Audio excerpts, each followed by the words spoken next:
우리가 한 분야에서 어떤 경지에 오르게 되면은 기복이 없이 꾸준한 실력을 유지하는 것을 볼 수 있습니다. 그래서 그것을 보고 클래스가 영원하다라는 말이 있는 것 같습니다. 그러나 그런 클래스에 처음부터 그 사람이 올랐다든지 아니면 단번에 오를 수는 없었을 것입니다.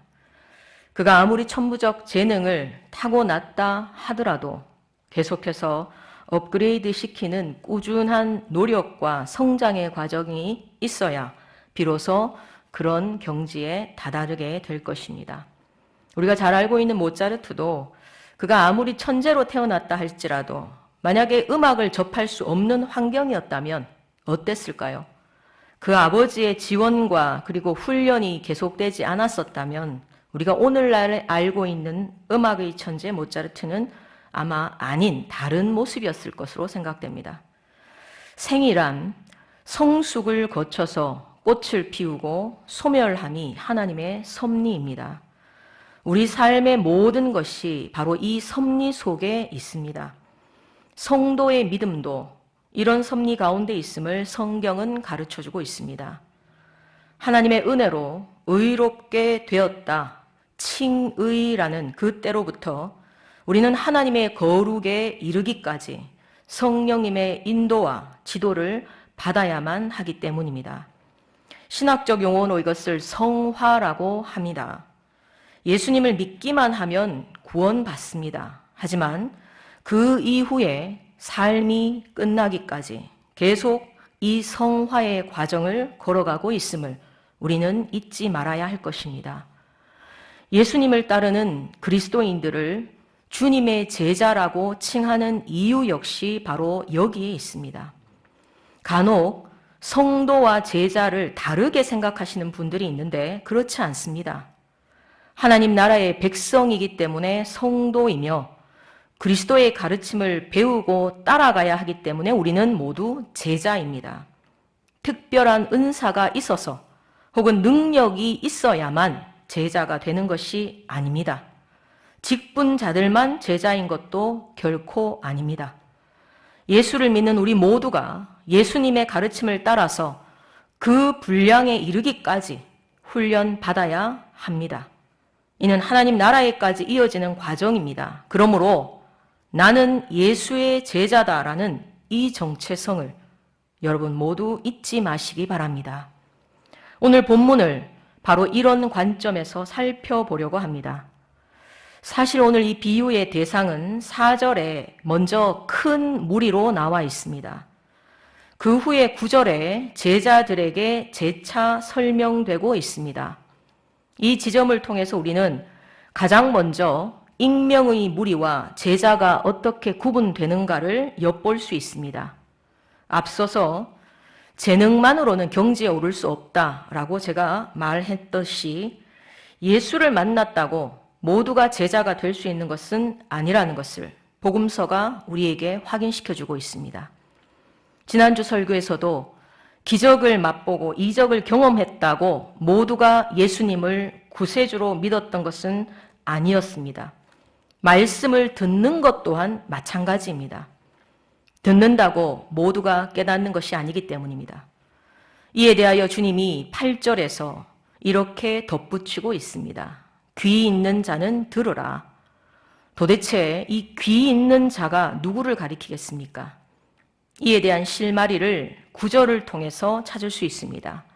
제자들이 이 비유의 뜻을 물으니 라고 되어 있습니다.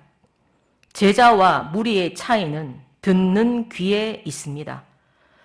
이는 단순히 청력이 좋고 나쁨을 말하는 것이 아닙니다. 관심을 기울여 듣는 태도입니다. 이런 태도로부터 호기심이 발동할 수밖에 없을 것이고 그리고 좋은 질문이 발생하게 됩니다. 배움에 있어 질문만큼 중요한 것이 없다는 것은 아이들을 가르쳐보면 알 수 있습니다. 좋은 질문은 잘 듣는 것만큼이나 좋은 성장에 이르게 합니다. 철학이 철학되게 하는 가장 중요한 행위도 질문이 없고 세계적인 위인들의 배움과 성장 과정에서 찾을 수 있는 공통점 역시 그들의 호기심과 그리고 질문이었습니다. 예수님이 가르치는 방식도 살펴보면 수많은 질문을 통해서 이루어지고 있다는 것을 알 수 있습니다. 같은 내용을 들어도 결과가 달라지는 가장 큰 원인은 잘 듣느냐, 그리고 어떤 질문을 하느냐에 있다는 그것입니다. 오늘 본문에서 큰 무리가 예수님의 비유를 똑같이 들었습니다만 제자들이 비유의 뜻을 궁금해하며 다시금 물었습니다. 그냥 듣기만 한 것이 아니라 관심을 가지고 들었고 그리고 더 알고 싶어 했다는 것입니다. 무리와 제자가 처음부터 나뉘어져 있었던 것이 아니라 주님의 말씀을 어떻게 듣는가로 인해서 나뉘어질 수 있다는 것입니다. 누가복음 16장에 부자와 나사로의 비유가 나옵니다. 음부에 떨어진 부자가 아브라함의 품에 안긴 나사로를 보면서 자신들이 형제가 회개하고 구원받을 수 있도록 이 죽은 나사로를 다시 그들에게 보내달라고, 그래서 알게 해달라고 부탁합니다. 그때 아브라함이 이렇게 말하죠. 모세와 선지자들에게 듣지 아니하면 어떤 기적도 소용없다라고 말입니다. 그것이 곧 들을 만한 때에 들으라고 하시는 이 말씀의 의미입니다. 우리도 후에 주님 앞에 가게 될 텐데 내가 못 들어서 몰랐습니다. 변명하거나 원망할 수 없을 것입니다. 우리는 이미 들었습니다. 지금도 듣고 있습니다. 다만 말씀 앞에 어떻게 반응할지를 스스로 결정하며 살아가는 차이가 있을 뿐입니다. 여러분, 말씀을 들으려 하는 사람이 예배와 그리고 말씀 묵상에 소홀하겠습니까? 알려고 하는 사람이 기도하지 않겠습니까? 바로 이 지점에서 무리와 제자의 차이점이 발견될 수 있는 것입니다. 다음으로 제자다움은 오늘 우리가 함께 읽었던 이 비유 속에서 찾을 수 있습니다. 4가지 종류의 땅이 나오지만 사실은 크게 2가지로 나눌 수 있습니다. 길가, 바위, 가시떨기 이렇게 셋은 하나로 묶어서 결실 없음입니다. 그리고 그 반대편에 좋은 땅이 있습니다. 결실을 맺는 좋은 땅 말입니다. 먼저 이 4땅의 공통점이 있습니다. 바로 씨가 뿌려졌다는 사실입니다. 씨는 주님 말씀대로 하나님의 말씀입니다. 어떤 상태든지 하나님의 말씀이 저들에게 모두 주어지고 들린다는 사실입니다. 씨는 뿌려졌지만 결과가 다르게 나타났을 뿐입니다.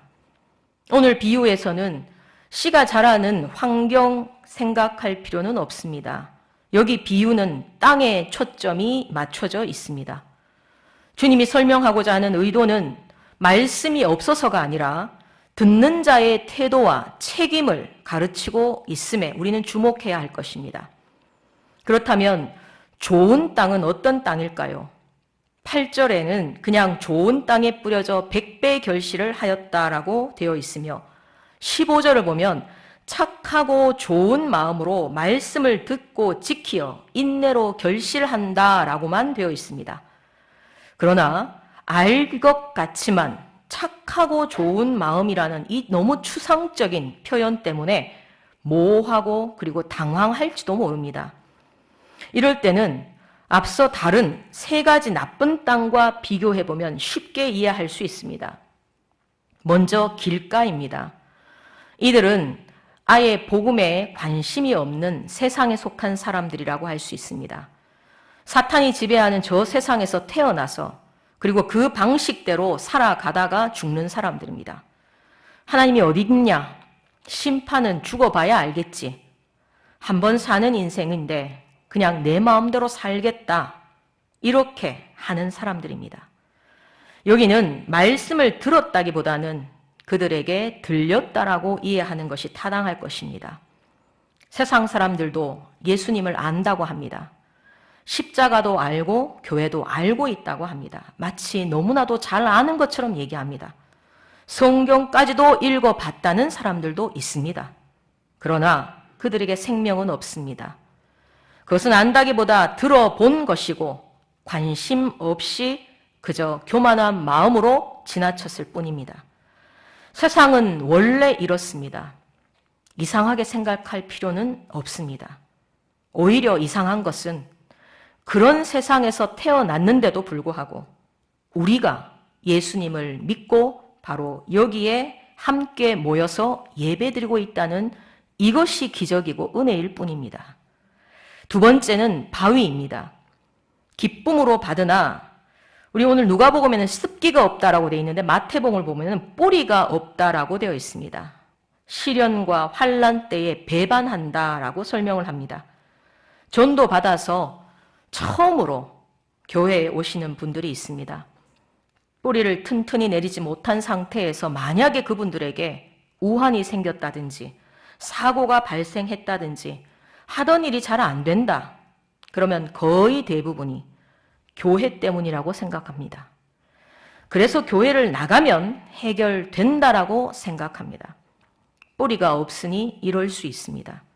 그렇기 때문에 처음으로 교회에 나오신 분들에게 어떤 믿음의 멘토가 붙느냐, 어떻게 양육을 받느냐, 이것은 정말로 중요한 관건입니다.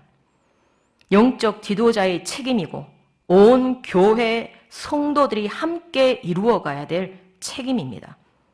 그런데 초신자만의 문제가 아니라는 사실입니다. 예배를 통해서 은혜 받았다라고 하시면서도 세상에 나가서는 그 은혜 받은 말씀과 별개로 살아가는 그런 성도들이 있습니다. 신앙의 연수는 오래되었는데도 불구하고 세상 풍조와 방식을 따라서 심지어는 미신을 따라 사는 분들도 저는 봤습니다. 시험과 환난 앞에 이런 분들이 어떻게 견딜 수 있겠습니까? 이런 분들이 말씀에 은혜 받았다는 것은 도대체 무슨 의미일까 참 궁금했었습니다. 곰곰이 생각해보면 감성을 울리는 대중가요도 있습니다. 잘 만들어진 영화를 통해서 눈물을 흘리는 경우도 있죠. 명석한 강사의 강연을 듣고 충격을 받는 경우도 있습니다. 여기 바위 비유에서 말씀을 잠시 기쁨으로 받음은 이런 류의 체험과 별반 다를 것이 없고 환난과 고난의 파도 앞에서 전혀 힘을 내지 못합니다. 세 번째는 가시떨기입니다. 뿌리는 있지만 세상 염려로 가득 차서 시들시들한 상태입니다. 혹은 물질이나 향락에 더 집중해 있어서 그 기운 때문에 말씀이 결실을 할 수 없게 된다라고 되어 있습니다. 열심히 교회에 출석도 하지만 또 한편으로는 늘 수심으로 가득 차 있는 분들이 있습니다. 혹은 불평, 불만으로 건드리면 터질 듯한 분들도 있습니다. 어둡고 부정적인 기운이 건강한 말씀의 결실을 막을 수밖에 없지 않겠습니까? 혹은 직분자임에도 주색 잡기, 세상 향락을 끊지 못하며 살아가시는 분들도 있습니다. 인색함으로 감사할 줄 모르고 섬김받음을 당연히 해서 갑질까지 하는 분들, 요즘 뉴스에 종종 등장합니다. 여러분, 착하고 좋은 마음이 과연 어떤 마음인가? 이 세 가지의 비유를 통해서 감이 잡히지 않습니까? 충분히 이해할 수 있으리라 믿습니다. 그런데 착하고 좋은 마음이라는 이 좋은 땅은 처음부터 그렇게 타고나는 걸까요? 아닙니다. 우리가 원래 타고나기를 좋은 땅으로 타고나야만 했다면 우리는 애초에 결실을 꿈꿀 수 없는 자들입니다. 로마서 3장은 분명히 우리의 정체가 무엇이었는지 밝혀주고 있습니다. 의인은 없으니 하나도 없으며 모든 사람이 죄를 범하였음에 하나님의 영광에 이르지 못한다라고 말입니다. 그런데 이런 황폐한 땅, 이런 나쁜 땅을 좋은 땅으로 바꾸신 분이 바로 주님입니다. 그리스도 예수 안에 있는 속량으로 말미암아 하나님의 은혜로 값없이 의롭다 하심을 얻은 자 되었습니다. 예수의 피로 정결함을 입고 결실할 수 있는 좋은 땅이 되었다는 말씀을 듣고 믿는 데서부터 우리는 좋은 땅입니다. 그러므로 현재 예수 믿는 스스로를 나는 좋은 땅이다 믿고 결실하기 위해서 애써야 할 것입니다. 다시 한번 말씀드립니다. 착하고 좋은 마음은 들으려는 마음. 우리 앞서 찬양 보셨지 않습니까? 겸손한 마음입니다. 앞서서 길가, 바위, 가시떨기 이 세 종류에 숨어있는 또 다른 공통점이 무엇인지 아십니까? 바로 자기를 버리지 않았다는 사실입니다. 말씀은 들었지만 살던 환경이 너무 좋아서, 살던 대로가 너무 편해서, 옛날 생각에서 벗어나지 못해서, 즐기던 그것을 놓지 못해서, 이게 과연 무슨 의미겠습니까? 말씀도 듣지만, 들리지만, 한편으로는 나를 놓지 못하고 있다는 뜻입니다. 그런데 하나님은 손에 쟁기를 잡고 뒤를 돌아보는 자는 하나님의 나라에 합당치 않다. 하나님 나라에 들어가지 못한다고 분명히 말씀하고 있습니다.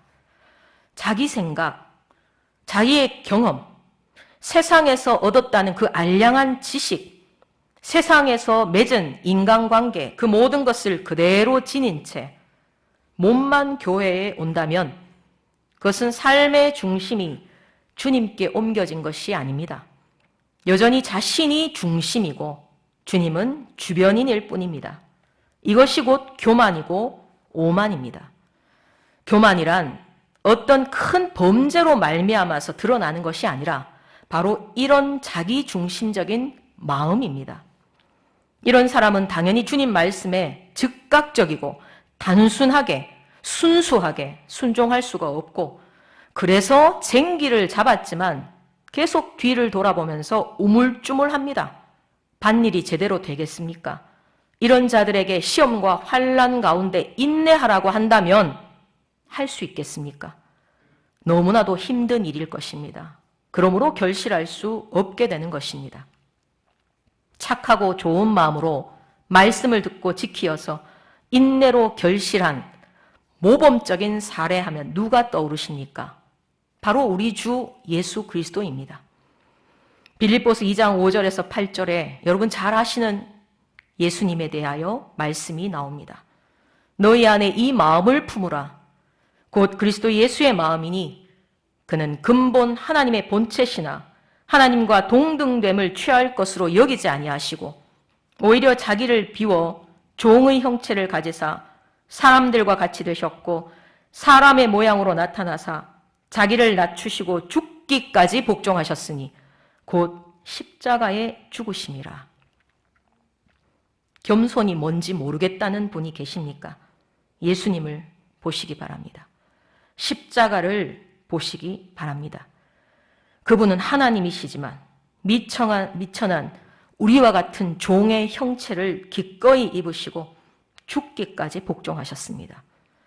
우리는 죄인의 본체임에도 마치 처음부터 의로웠던 것처럼 교만과 오만의 형체를 띠고 여전히 왕노릇하려고 하지 않느냐 말입니다.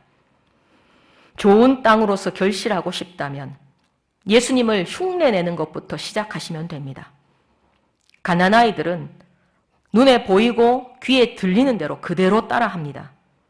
그게 좋은 말인지 나쁜 말인지 모르면서 그대로 따라합니다. 그것을 훈련받지 못하고 제재받지 못하면 습관이 되어버리고 배워버립니다. 그래서 어른이 되었는데도 상스러운 말과 행동을 여전히 하는 것을 볼 수 있습니다. 모든 우리 그리스도인들에게는 제자의 원형인 예수님이 계십니다. 예수님처럼 말하고 예수님처럼 행동하고 예수님을 그대로 모방하기만 해도 틀림이 없습니다. 예수님은 복종하기 위해서 계속 기도하셨음을 성경을 통해 우리가 알 수 있습니다. 하나님과 끊임없이 교제하시고 성령님의 인도하심과 능력을 덧입으시기 위해서 애쓰셨습니다. 예수님도 이렇게 하셨는데 우리가 뭐라고 그저 주일 예배 잠깐 참석하는 것으로 제자의 분량을 다 채웠다고 할 수 있겠습니까? 예수님의 제자가 될 수 있다고 생각하겠습니까? 예수님의 첫 제자들도 제자답게 변모하게 된 것은 오순절 성령강림 이후입니다.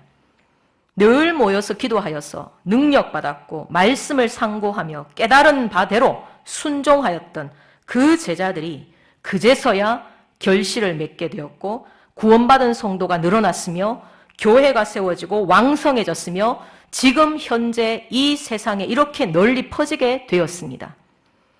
우리가 생각해보면 우리 자신이 너무나도 부족하지 않습니까? 예배는 주일 오전에만 드리는 것이 전부가 되지 않았는지 한번 생각해 보시기 바랍니다. 기도는 또 어떻습니까? 정말로 주님과 진실한 교제의 시간 여러분 가지고 있으십니까? 그래서 은혜를 받고 능력을 받아서 저 험한 세상, 저 사탄이 지배하는 세상에서 내가 정말 믿음으로 싸워야지라는 생각을 하시면서 살아가십니까? 생명의 결실은커녕 내 자신의 믿음도 흔들흔들거려서 내가 이 교회를 나가야 하나 말아야 하나 고민하시는 분들 혹시 없으십니까? 여러분 절대로 이 질문을 통해서 여러분이 낙심하고 좌절하라는 뜻이 절대 아닙니다. 공부하기 싫은 아이들을 보면 공통점이 있는데 빨리 포기하는 것입니다. 그러면서 나는 틀렸어요. 나는 공부할 머리가 아닌가 봐요. 어디서 들은 건 있는 것 같아요. 초등학생이 벌써 그런 말을 하면서 공부를 안 하려고 합니다.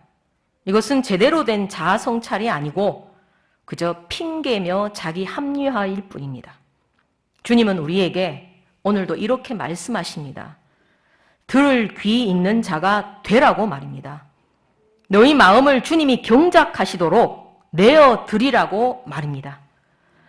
사랑하는 성도 여러분, 맨 처음에 여러분 주님께 두 손 들고 나왔을 때 그때 그 심정 찾으시기 바랍니다. 낮고 천한 죄인임을 깨달아서 회개의 눈물을 흘렸을 때의 그 심정 말입니다.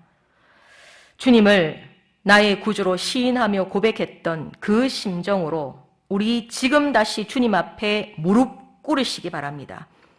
그 마음, 그 심정, 그 겸손하고 그 겸허한 마음에 바로 말씀의 씨앗이 떨어지면 변하고 성장하고 결실하게 될 것을 믿습니다.